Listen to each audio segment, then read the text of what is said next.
এই উম্মত তো এক নেকি দিয়া জান্নাতে যাবে। কয় নেকি দিয়া? একটা নেকি দিয়া জান্নাতে যাবে এই উম্মত। অন্য উম্মতের কথা জানি না আমি, এই উম্মত এক নেকি দিয়া জান্নাতে যাবে। নবীর একটা আদর্শের কারণে জান্নাতে যাবে। সিরত মানি আদর্শ, আর এটা আমরা কদমে কদমে মুহতাজ। কেননা এই ছোট জীবনটা যদি গ্রহণযোগ্যতা পর্যন্ত পৌঁছাইতে হয় আল্লাহর কাছে, চাই নারী হই, চাই যুবক হই, চাই বৃদ্ধ হই, যেই মানুষই হই না কেন, যেখানেরই হই না কেন, যেই বাসারই হই না কেন, যেই বর্ণেরই হই না কেন, যেই পেশারই হই না কেন, যেই সোসাইটিরই হই না কেন, এই জীবনটাকে যদি গ্রহণযোগ্যতা পর্যন্ত পৌঁছাইতে হয় কার কাছে? দুনিয়াওয়ালাদের কাছে না, মালিকের কাছে, যিনি এক ফোঁটা পানির থেকে অস্তিত্ব দিছেন, যার কাছে আবার আমাদেরকে ফিরা যেতে হবে। পালানের কোনো সুযোগ নাই। এই জন্যই কোরআন আমাদেরকে বোঝায় আইনাল মাফার। আল্লাহ বলতেছে কোথায় ভাগবে তুমি, বলো কোথায় ভাগবে? কবির কথাই সত্য, যদিও নাকি পালাও তুমি আকাশেতে লাগিয়ে সিঁড়ি, সিঁড়ি লাগাও যদি আকাশে চলে যাও, তো আল্লাহ বলে তোমার বাগার কোনো সুযোগ নাই। কেননা ইল্লা বিসুলতান, ওইখানেও আমার রাজত্ব, এইখানেও আমার রাজত্ব, ডাইনো আমার রাজত্ব, বামে আগে পিছে উপরে নিচে সর্বত্র আমার রাজত্ব। আমার রাজত্বের বাহিরে যাওয়ার ক্ষমতা তোমাদের নাই। দ্বিতীয় কথা এটো, আইনা আনা মাআকুম আইনা মা কুনতুম, যেখানে যাবে ওইখানে আমি সঙ্গে থাকব, আমাকে দূর করতে পারবে না। যদি করো তাহলে তুমি থাকবে না, তোমার অস্তিত্বই থাকবে না। কেন আমাদের ভিতরে আল্লাহ নাই বটে, কিন্তু আল্লাহর একটা পাওয়ার আছে যেটাকে রূহ বলে। কুলির রূহ মিন আমরি রব্বি, আল্লাহর একটা পাওয়ার, একটা সিফত, সবচেয়ে শক্তিশালী পাওয়ার যেটা, ওটা আমাদের ভিতরে আল্লাহ ঢুকায় রাখছেন, যেটাকে আমরা রূহ বলি। কোরআনের ভাষায় রূহ বলে, বাংলা ভাষায় আত্মা বলে। যেটাকে আমরা আত্মা বলি ওটা আল্লাহর হুকুম ছাড়া কিছু না। আল্লাহ বলে ওটা মনে করে নাও আমি তোমার ভিতরে আছি, কেন এটা আমারই জিনিস। কুলির রূহ মিন আমরি রব্বি, আমাকে পৃথক করলে আর তুমি থাকবে না। তখন তোমার চক্ষু থাকবে আইন লা তানজুর, তোমার চক্ষু থাকবে দেখবে না। উদুন লা তাসমা, কান থাকবে শুনবে না। লিসান লা তান্তিক, জবান থাকবে কিন্তু জিহ্বা থাকবে কিন্তু বলবে না। আকলুন লা তুমাইয়িজ, তোমার মগজ থাকবে ভালো মন্দ বুঝবে না। কলব লা তাতাফাক্কার, দিল থাকবে কিন্তু চিন্তা করার ক্ষমতা তোমার থাকবে না। ইয়াত লা তাফতিশ, হাত থাকবে ধরবে না। রিজল লা তামশি, পাও থাকবে চলবে না। তুমি হবে লাশ। ওই আল্লাহ পর্যন্ত যদি গ্রহণযোগ্যতায় পৌঁছাইতে হয়, ওইখান থেকে বাহির হয়ে গেছি, ভালো তো বাসি কিন্তু আগেরটুকু জানি না। ও মেরে দোস্ত, শুধু ভালোবাসলে চলবে না। আবু তালেবের চেয়ে বড় ভালোবাসা আপনার আমার ছিল না। সাহাবাদের মতো ভালোবাসা আপনার আর আমার নাই। আছে নাকি? হ্যাঁ, আবু তালেবের মতো ভালোবাসা ছিল। চলেন শর্ট করি। আবু তালেবকে নিজের হাতে আল্লাহ রসুল কবরে রাখছেন। যখন রাখতেছিলেন তখন চিৎকার দিতেছিলেন, আম্মি মা তারাক্তালি সাবিলা, চাচা কোন রাস্তা রাখলেন না আমার জন্য। বলছিলাম কলেমা পড়েন, পড়লেন না। বলছিলাম ঠোঁটটা হেলান, হেলাইলেন না। বলছিলাম চুপ থাকেন, তাও থাকলেন না। সর্বশেষ একটা চিৎকার দিলেন, আলা মিল্লাতি আব্দুল মুত্তালিব, আব্দুল মুত্তালিবের ধর্মের উপরে চলে যেতেছি। এই কথা বইলা দুনিয়ার থেকে বিদায় নিলেন। চুপও যদি থাকতেন তো আমার জন্য কোনো সুযোগ হইতো। চাচা, ও চাচা, আমার জন্য কোনো রাস্তা রাখলেন না। ভালোবাসা কাজে দিবে না। এই জন্য চলেন, জীবনটাকে গ্রহণযোগ্যতা পর্যন্ত পৌঁছাইতে হইলে কদমে কদমে মুহাম্মদুর রাসূলুল্লাহর আদর্শ লাগবে। যেটাকে আরবি ভাষায় সিরাত বলে, যেটাকে কেরিয়ার বলে। আল্লাহর রসুলের কেরিয়ার লাগবে, আল্লাহর রসুলের আদর্শ লাগবে, আল্লাহর রসুলের সিরত লাগবে, আল্লাহর রসুলের চরিত্র লাগবে। এই জন্যই আল্লাহ কোরআনে বলছেন, লাকাদ কানা লাকুম ফি রাসূলিল্লাহি উসওয়াতুন হাসানা, তোমরা লিমান কানা ইয়ারজুল্লাহ, তোমরা যদি আমাকে পাইতে চাও তাহলে আমার আদর্শ সহজ করছেন, কঠিন করেন নাই। আল্লাহ কঠিন করতে পারতেন, আল্লাহ সহজ করছেন। কেননা আসলে উদ্দেশ্য ছিল আল্লাহকেই মানা, আল্লাহকে মানা উদ্দেশ্য ছিল। কিন্তু আল্লাহকে চোখে দেখা যায় না, মানবে তো মানবে কি করে? আল্লাহর কথা শোনা যায় না, তো আল্লাহকে মানবে তো মানবে কি করে? আল্লাহকে তো দেখা যায় না, আল্লাহকে তো আল্লাহর কথা শোনা যায় না, আল্লাহকে ধ্যান ধারণায় আনা যায় না, কোনো ধ্যান ধারণার ভিতরে আনা যায় না যে আল্লাহর আকৃতি এরকম। আল্লাহকে ধ্যান ধারণায় আনা যায় না, বর্ণনা দিয়ে শেষ করা যায় না। আল্লাহর বর্ণনা দিয়ে কেউ শেষ করতে পারবে না। কোরআন বড় কিছু আমাদেরকে বুঝাইছেন, অনেক বুঝাইছেন যে আল্লাহর বর্ণনা দিয়ে শেষ করা যাবে না। আল্লাহ শুধু আল্লাহ না, 99 নাম দেখলেই বোঝা যায় যে আল্লাহকে। আল্লাহ শুধু আল্লাহ না, আল্লাহ 99টা পদের অধিকারী। বিদায় আল্লাহ ধরা ছোঁয়ার বাহিরে আল্লাহ মানুষ প্রশ্ন করতে পারে, আপনাকে মানবো তো মানবো কি কইরা, পাবো তো পাবো কি কইরা? তো আল্লাহ আসান করছেন যে আমার নবীর আদর্শের ভিতরে আমি লুকায়িত আছি। ফুলের ভিতরে যেরকম ঘেরান লুকায়িত থাকে, আমার নবীর আদর্শের ভিতরে আমি লুকায়িত। নবীর আদর্শ মানতে থাকবে, আমাকে পাইতে থাকবে। এই জন্যই রাসূলুল্লাহর আদর্শ দরকার, সিরাত দরকার, কেরিয়ার দরকার। আর কেন আপনি আদর্শ মানবেন না? জীবনটাই তো আপনার জন্য আমার জন্য ছিল, ঠিক না? চোখের পানি ছিল তো আপনার জন্য, চিৎকার ছিল তো আপনার জন্য, রাত ছিল তো আপনার আমার জন্য, দিন ছিল তো আপনার আমার জন্য। দুনিয়ার কোনো মুহূর্ত নাই যেখানে যে আপনাকে আমাকে ভুলে গেছেন, এমন কোনো মুহূর্ত নাই। আরশে যাইও আপনাকে আমাকে ভুলেন নাই। যখন আরশে গেছে আমার বিবেক বলে ওইখানে হারায়া যাওয়া দরকার ছিল। মুসা আলাইহিস সালামকে আল্লাহ আরশ থেকে নিজেকে দেখানোর জন্য তাজাল্লি দিছেন। শুধু তাজাল্লি, আকৃতি না, তাজাল্লি দিছেন। 40 দিন বেহুশ ছিলেন, 40 দিন,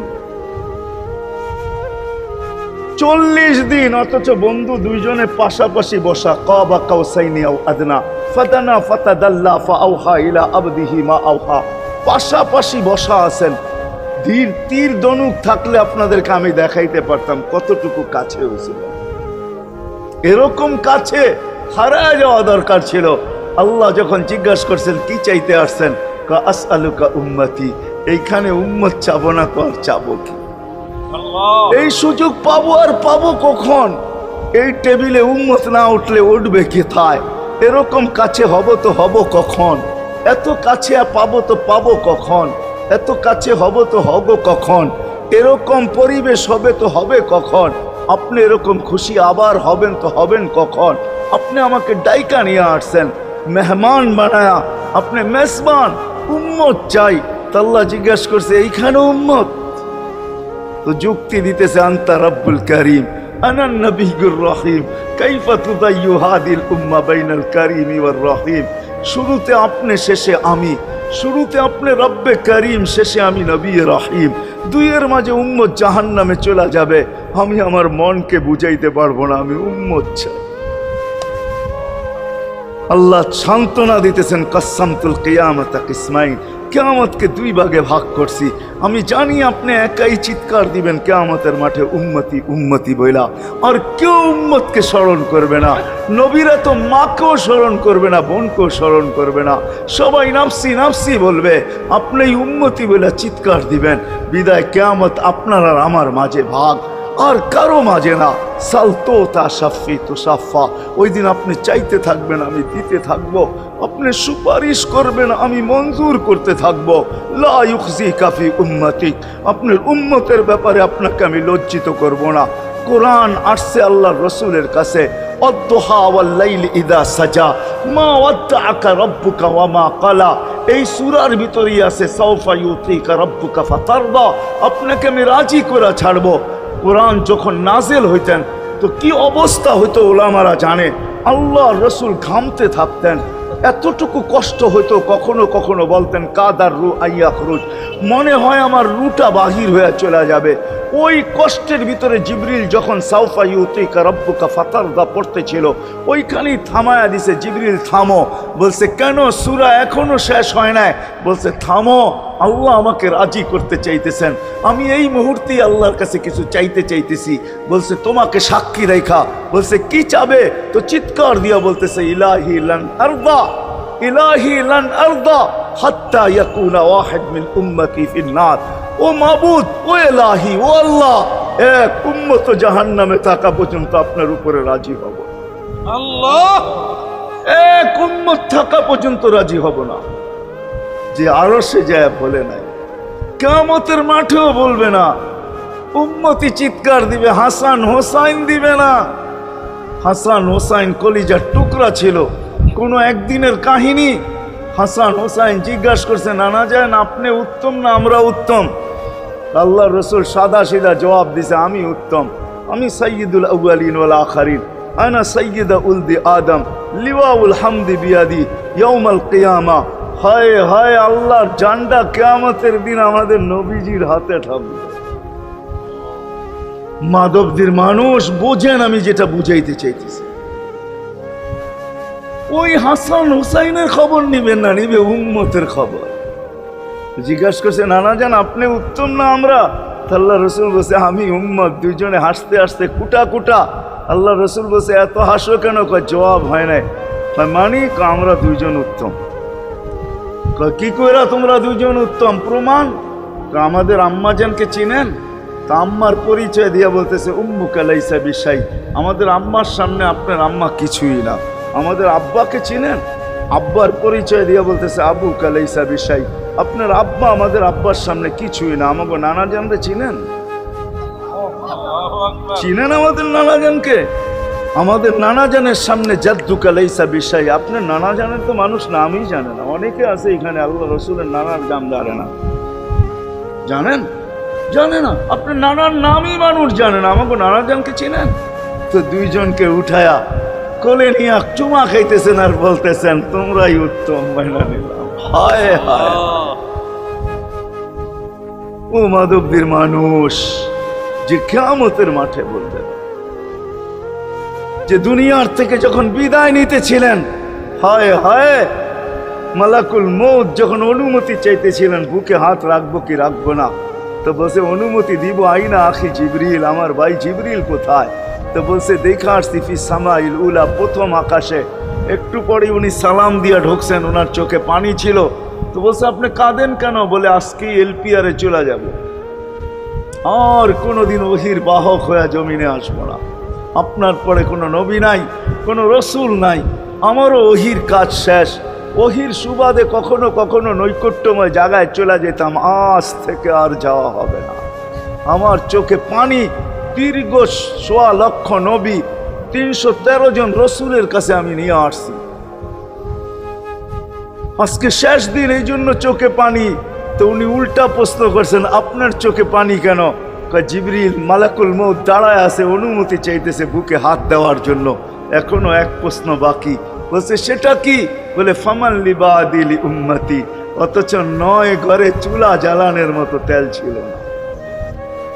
খাওয়া তো দূরের কথা, বাতি জ্বালানোর তেল ছিল না। আম্মা জান আয়েশা রাদিয়াল্লাহু তাআলা আনহা বলেন, যদি তেল থাকতো তো খিদার তাড়না এতটুক ছিল, আগে তেল পান করে নিতাম। হাদিস উঠায় দেখেন, লেখা আছে ৯ ঘর ছিল, ৯ ঘর।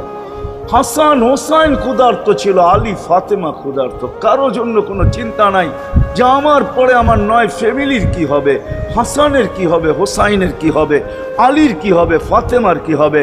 যেই সময় চাইতেছেন ওই সময় বলতেছে, জিবরিল আমার পরে উম্মতকে কে দেখা রাখবে? লানত আমাদের জিন্দেগির উপর, লানত আমাদের জিন্দেগির উপরে। এমন জিন্দেগির থেকে জমিন ফাইটা মরা যাওয়া উচিত। আমি তো মাঝে মাঝে বলি, আমাদের জমিনটা উল্টায় যাওয়া উচিত। যে মৃত্যু সময় বলতেছে, আমার উম্মতকে কে দেখা রাখবে? জিবরিল ছুটা গেছেন, ছুটা আসছেন। আল্লাহ জবাব পাঠাইছেন, লা আতরুকু উম্মতাকা ফারদা ওয়ালা ওয়াহদা। বন্ধু চলে আসেন, আপনার উম্মতকে আমি দেখা রাখবো, আমি দেখা রাখবো।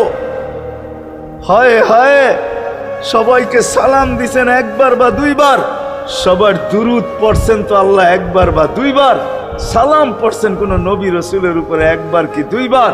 আর বন্ধুর সালাম প্রতি জুমা ইমাম আছে, খতিব আছে, ইমামরা একটা আয়াত পড়ে কোরআনের, ইন্নাল্লাহা ওয়া মালাইকাতাহু ইউসাল্লুনা আলান নবী ইয়া আইয়ুহাল্লাযীনা আমানু সাল্লু আলাইহি ওয়া সাল্লিমু তাসলিমা। এই আয়াত আমাকে অনেক কিছু বোঝায়। ইমাম ওলামারা, আলেম ওলামারা বলবে এই আয়াতে আমাদেরকে দুরূদ পড়ার হুকুম দিছেন, আমিও বলবো দুরূদ পড়ার হুকুম দিছেন। কিন্তু আমার প্রশ্ন আছে এখানে, আমার প্রশ্ন, আল্লাহ আমাদেরকে পড়তে বলতেছেন, ঠিক আছে, আমরা কয়দিনই থাকবো আর কয়দিনই পড়বো?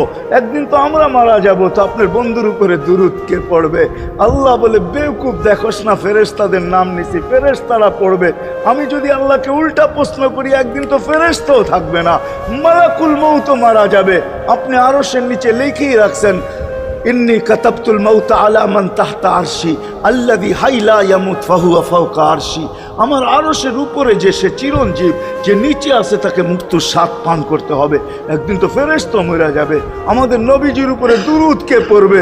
আল্লাহ বলে, গণ্ড মূর্খ, তুই দেখোস না প্রথম আমার নামটা আল্লাহ লেখা আছে, ইন্নাল্লাহা, আমি আল্লাহ পড়তে থাকবো, আমি আল্লাহ চিরঞ্জীব, আমার বন্ধুর দুরূদ কখনো বন্ধ হইতে দেই না, আর দিব না। হায় হায় হায়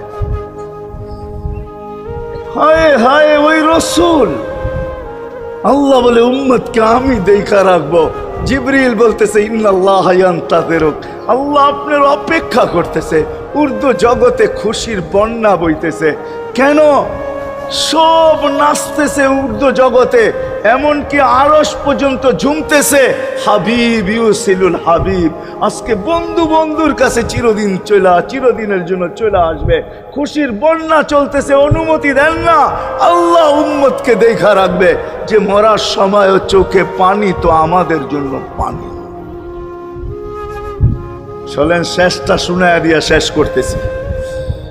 লম্বা হাদিস আমি শর্ট করতেছি, তাহকিক উলামা একরাম করে নিয়েন, আমি শুনায়া দিয়া যেতেছি আপনাদেরকে। নফকা দুইটা হবে। প্রথমটাকে বলে কিয়ামতের জন্য, দুইবার সিংহায় ফু হবে, একবার ধ্বংসের জন্য, দ্বিতীয়টা হবে নফকাতুন নুশুর বলে এটাকে। দ্বিতীয়টা আমাদেরকে কবর থেকে উঠানোর জন্য হবে। কিন্তু সব মারা যাবে, আল্লাহ চারজনকে পয়দা করবেন কুদরত দিয়া। জিবরিল, মিকাইল, ইসরাফিল, মালাকুল মউত, চারজনকে পয়দা করবেন। জিবরিল আলাইহিস সালাম কাঁদতে থাকবে, তিনজন জিজ্ঞাসা করবে, কাঁদো কেন? এখনই ইসরাফিলকে সিংহায় ফু দেওয়ার হুকুম হবে, নফকাতুন নুশুরের জন্য। আমাকে হুকুম হবে, বন্ধুকে নিয়ে আসো মাকামে মাহমুদে। আমি মৃত্যুর পরে ভুলে গেছি ওনার কবর কোথায়। তিনজন বলবে, জমিনকে জিজ্ঞাসা করো। তো জমিনকে জিজ্ঞাসা করবে, জমিন বলবে, কাদ দাক্কানি আল্লাহু দাক্কা ফানাসিতু। প্রথম সিংহায় ফুতে আল্লাহ এরকম ছানছেন, আমিও ভুলে গেছি রাখছি কোথায়।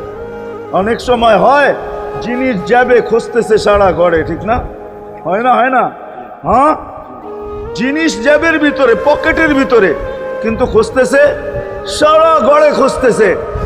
পরে পকেটে হাত দিয়া যখন দেখে পাইছে, তো জিব্বায় কামড় দিয়ে আসতে বেরিয়ে যায়, কেননা গর্ত গরম করে ফেলছিল। এখন গড়ালড়া পাইলে উল্টা এর উপরে গরম হবে, ঠিক না? রাখছো পকেটে, খোঁজো আমাদের কাছে, ঠিক না? আর কাম পাও না, ঠিক না?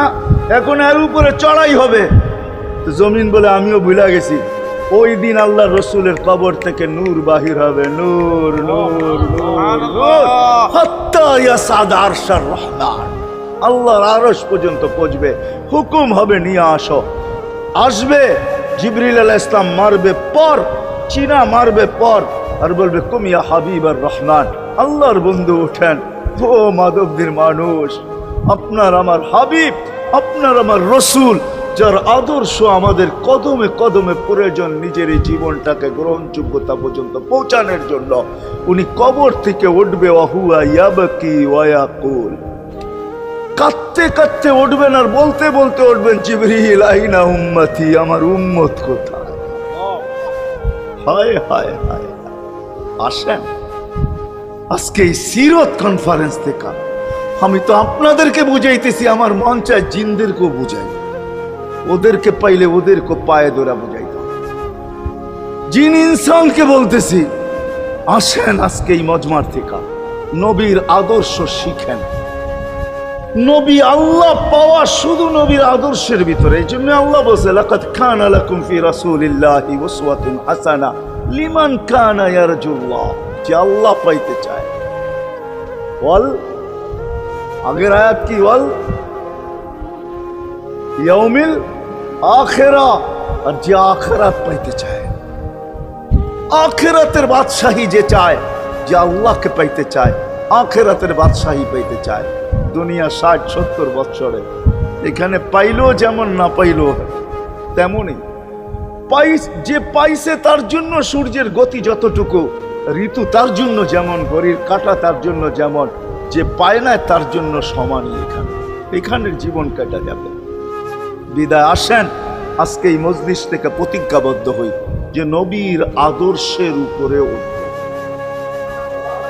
আল্লাহর রাসূল সুযোগ দিছেন আমাদেরকে। আমি শেষ কথা বলতেছি, আগে এখন তো ব্রিজ আর ব্রিজ, ফ্লাইওভার আর ফ্লাইওভার, ঠিক না? হয়তো 2-1 বছর পরে আমরা এটাও দেখব যে মাধবদীর ওই মাথার থেকে নিয়ে একবারে কোথায় পাঁচদোনা পর্যন্ত ফ্লাইওভার চলে গেছে, ঠিক না? গাড়ি উঠবে এখান দিয়ে ওইখানে যে নেমা যাবে, কোনো জ্যাম না জট, ঠিক না? হ্যাঁ, কিন্তু একদিন ছিল শাখো, ছিল আমাদের দেশে শাখো, চিনেন? বাঁশের শাখো ছিল।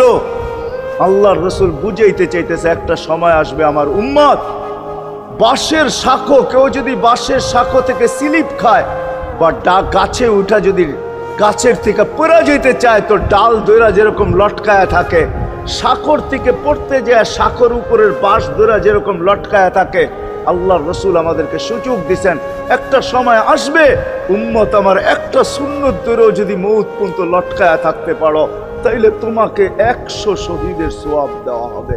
মান তামাসসাকা বিসুন্নতি, মান তামাসসাকা বিসুন্নতি ইনদা ফাসাদি উম্মতি। এই জন্য আসেন, আজকে বড় অবহেলিত, বড় দীক্ষিত, বড় লাঞ্ছিত, বড় ঘৃণিত আমাদের রাসূলের আদর্শ আমাদের জীবনে, বড় ঘৃণিত, বড় দীক্ষিত, বড় লাঞ্ছিত, বড় অবহেলিত। সর্বক্ষেত্রে দেখেন, বিয়া দেখেন আর শাদী দেখেন, হয় হয় পোশাক দেখেন আর আশাক দেখেন, সর্বক্ষেত্রে নবীর আদর্শকে আমরা পিছে ছেড়া দিছি। আর যার কারণে আজকে মুসলমান দুনিয়াতে লাঞ্ছিত, যার কারণে আমরা ঘরে লাঞ্ছিত, ঘরের ভিতরে কোনো মিল নাই, মহব্বত নাই। বহুত ঘর পাওয়া যাবে স্বামী এক খাটে, স্ত্রী আর এক খাটে, বহুত ঘর পাওয়া যাবে। হায় হায়, ওই সমাজ লানতি সমাজ, যেই জমাতের সন্তানরা মা বাবাকে চোখ বড় করে দেখে, চোখ বড় করে সামলে, ওটা লানতি সমাজ। অথচ আল্লাহর রাসূল শিখাইছে মা বাবার সাথে আদর্শ কি ব্যবহার করবে, মার সাথে, বাবার সাথে, বড় ভাইয়ের সাথে, কার সাথে কি ব্যবহার করবে শিখাইছে। ওই সমাজটাই সুখের ছিল। আসেন ফিরা যাই, আল্লাহর রাসূলের আদর্শ শিখি। শিখবেন তো পাক্কা ওয়াদা? বিলকুল। কিন্তু একটা প্রশ্ন হলো, আল্লাহর রাসূলের আদর্শ শিখবো তো শিখবো কোত্থেকে, পাবো তো পাবো কোথায়, ঠিক না? প্রশ্ন হয় না, হয় না? উনি তো দুনিয়াতে নাই, কোত্থেকে ওনাকে পাবো, কোত্থেকে শিখবো? আজকে আপনার আমার চতুর্দিকে ওই লোকগুলা বসা আছে যারা আল্লাহর পক্ষ থেকে নির্বাচিত। আওরাসনাল কিতাব আল্লাযীনা ইসতাফাইনা মিন ইবাদিনা। আমি কোরআন দিতেছি, হক্কানি আলেম আর আল্লাহ ওয়ালারা আল্লাহর পক্ষ থেকে নির্বাচিত, যারা নবীর আদর্শকে নিজের পাশে সুরক্ষিত রাখছে, নিজের কাছে একটাকেও হারাইতে দেয় নাই, এমনকি ক্ষুদ্র থেকে ক্ষুদ্রকেও হারাইতে দেয় নাই, এমনকি নবীর একটা জানোয়ারের নাম পর্যন্ত হারাইতে দেয় নাই। হক্কানি আলেমরা আল্লাহ ওয়ালারা সুরক্ষিত রাখছেন আল্লাহর রাসূলের আদর্শ। এই জন্য আমি বলবো, নবীকে তো পাওয়া যাবে না, উনি তো দুনিয়ার থেকে চলে গেছেন, এটাই সত্য, কিন্তু উত্তর সুরি রেখা গেছেন। আল্লাহর পক্ষ থেকে নির্বাচিত লোক আছে, রসুলের পক্ষ থেকে নির্বাচিত লোক আছে, যাদের কাছে নবীর আদর্শ আছে। আপনি বেশি শিখতে পারেন না, আমার কোনো আপত্তি নাই, কেননা ছাড় যখন আল্লাহর রসুলই দিছে, আল্লাহর রসুলই যখন আমাদেরকে ছাড় দিছেন, তো আমি ছাড় দিব না কেন? আল্লাহর রসুলই বলছে, এক জামানা আসবে, লাউ আমিলতুম উশরা মা উনসিলা বি লানাজা, তোমরা যদি 10 ভাগের উপরে আমল করতে পারো তাহলে নাম্বার 100 পাইয়া তোমরা পাশ করবে। আল্লাহ 33 দিবে না, আল্লাহ 10-এর বদলায় তোমাদেরকে 100 দিয়ে 100-তে পাশ করাবে।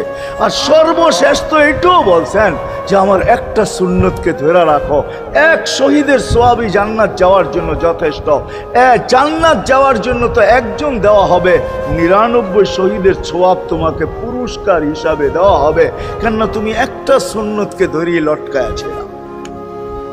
ওলামাদের কাছ থেকে শিখি, ঘরের বাচ্চাদেরকে শিখাই, যুবকদের পায়ে ধরে বলবো শিখো, নবীর আদর্শ ছড়াও। সারাদিন ফেসবুকে কাজ করো, ফেসবুক দেখো, খোদার কসম হোয়াটসঅ্যাপ দেখো, ভাইবার দেখো, ইবু দেখো, তোমাদের মেধাগুলাকে নবীর আদর্শের পিছে লাগাও, নবীর শানের পিছনে লাগাও, যে নবীর শান কত বড়, কত বড় শানওয়ালা নবী আল্লাহ আমাদেরকে দিয়েছেন, তার মর্যাদা কত বড়, তার পরিচয় তুলে ধরো, তার আদর্শকে তুলে ধরো, নিজের জীবনে আদর্শকে প্রতিফলিত করো। ইনশাআল্লাহ ওই দিন দেখবো যেই দিন আবু বকর পেয়ালা ভোড়া দিবে, উমর রাদিয়াল্লাহু তাআলা আনহুর হাতে উঠায় দিবে, আবু বকর সিদ্দিক রাদিয়াল্লাহু তাআলা আনহু হাউজে কাউসারের নিচে থাকবেন, পারে থাকবেন, তলদেশে থাকবেন, উনি পেয়ালা ভোড়া দিবে উমর রাদিয়াল্লাহু তাআলা আনহুর হাতে, উমর রাদিয়াল্লাহু তাআলা আনহু উঠায় দিবে আমাদের নবীজির হাতে, আর নবীজি ঠোঁটে লাগায়া বলবে ইশরাব লা তাজমান বাদাহা আবাদা, পান করার কোনোদিন পিপাসা তোর কাছে আসবে না। ওই দিনের দৃশ্যটা কিরকম হবে? নবীজি ঠোঁটে লাগায়া পান করায় দিবে, যুবককে আলাদাভাবে দিবে, বুড়াকে আলাদাভাবে দিবে, নারীকে আলাদাভাবে, পুরুষকে আলাদাভাবে, আল্লাহ রসুল পান করায় দিবে। ওই দিন কেমন হবে ওই দৃশ্য, যেই পানি পান করার পর আর জীবনে কোনোদিন পিপাসা আসবে না। হ্যাঁ, কেমন হবে?